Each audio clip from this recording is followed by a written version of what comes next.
Bienvenue à Création Mode. Comme promis, nous finissons notre jupe de base. Comme vous pouvez le voir, j'ai tracé les pinces de la jupe devant, les axes tout du moins. Et donc cette longueur de pince, c'est 9 cm pour les deux pinces. Comme vous pouvez le voir, j'ai aussi orienté les axes de ces deux pinces, grâce à l'outil que vous trouverez dans le menu point, que nous avons vu déjà dans la troisième partie de notre vidéo.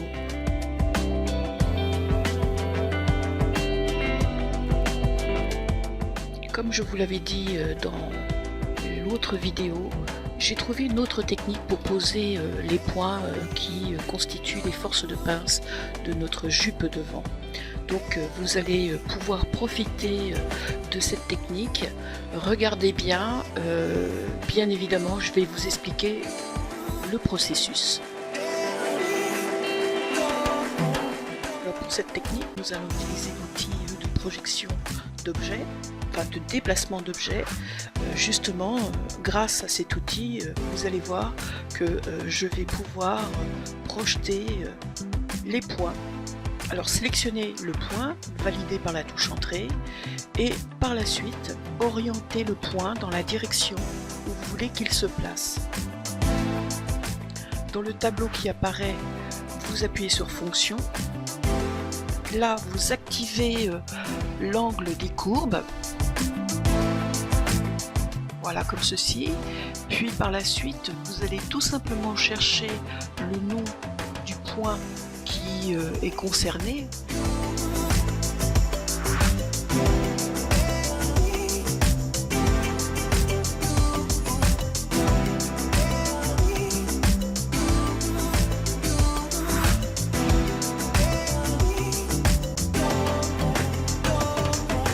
N'oubliez pas, il y a toujours les filtres pour vous aider.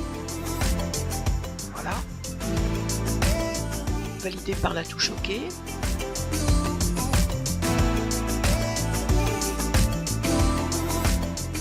Posez votre valeur, cette fois-ci en négatif. Et voilà, votre point est posé sur la ligne.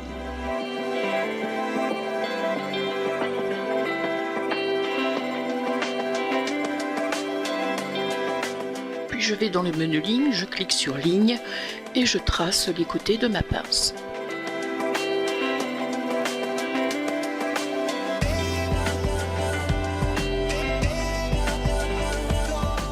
Voilà qui est fait. Donc nous allons passer maintenant dans la deuxième pince. Sur la deuxième pince, nous allons toujours dans le menu opération prendre l'outil de déplacement.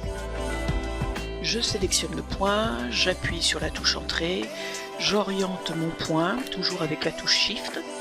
Puis par la suite, je vais dans mon tableau, je fais fonction, je pose ma valeur en cliquant avant bien sûr sur angle des courbes, je cherche l'appellation de ma courbe, j'utilise le filtre, ça va plus vite.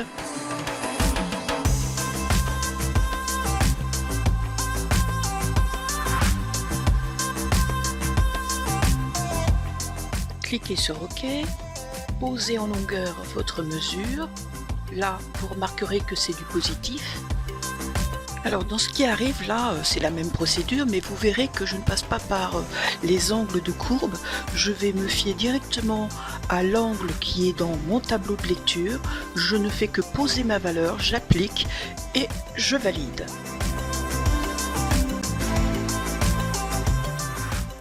Vous tracez vos côtés de pince et par la suite, nous passerons au chapeau de pince. Là, vous verrez que sur la première pince, le chapeau de pince est très peu élevé. Donc je procède exactement de la même manière que pour la pince d'eau. Je projette un point qui sera le point de fond de pince couché vers le côté. Et par la suite, je déplace ce point.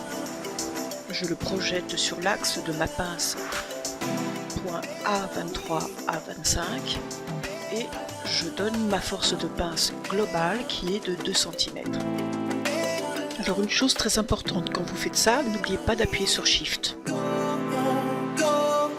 Autrement l'angle ne sera pas bon. puis appliquer, OK, tracer par la suite après avec l'outil ligne le chapeau de pince. Pour ce faire, je vais passer par l'outil loupe parce que j'ai vraiment besoin de voir ce que je fais. Et comme vous pouvez le voir, les points sont très proches l'un de l'autre, donc je vais utiliser les noms des points pour pouvoir tracer avec l'outil ligne le chapeau de pince.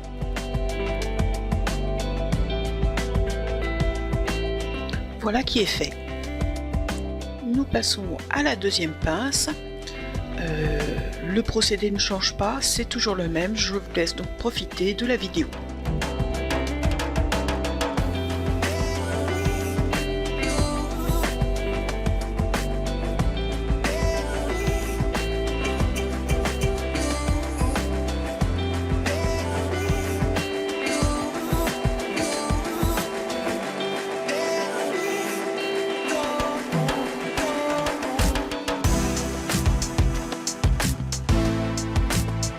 Voilà, donc nos pinces ont été dessinées.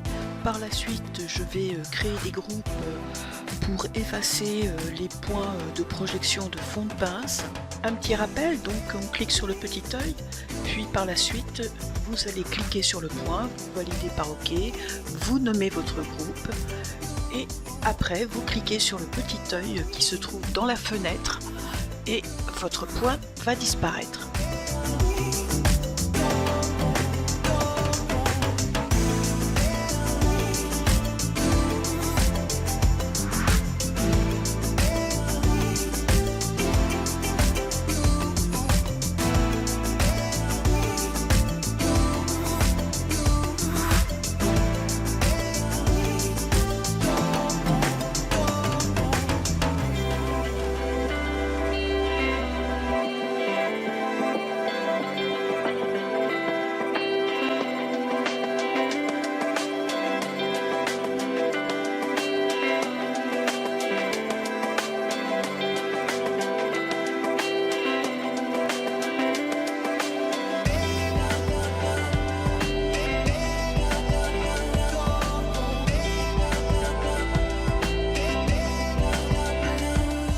Alors là, vous allez me voir renommer les groupes parce que ça peut se renommer, donc pas de panique, si vous vous trompez, que vous mettez plusieurs fois le même nom, vous avez la possibilité de renommer vos groupes.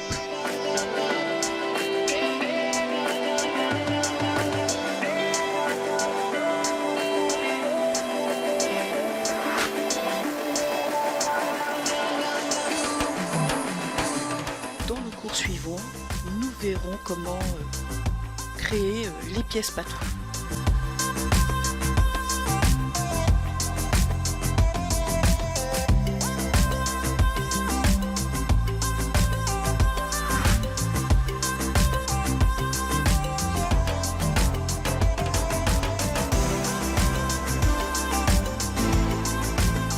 Et bien voilà, c'est la fin de la vidéo. J'espère que cela vous aura plu, que vous aurez appris un petit quelque chose avec moi. La jupe est finie, comme je vous l'ai annoncé sur cette vidéo. Dans le prochain cours, nous verrons la création des pièces patrons. Petite vidéo, pas très longue, vous verrez que c'est pas très compliqué à faire. Je vous remercie de m'avoir regardé et à bientôt. N'oubliez pas, un petit pouce bleu, ça fait toujours plaisir. Et n'oubliez pas, abonnez-vous à ma chaîne. Merci, au revoir.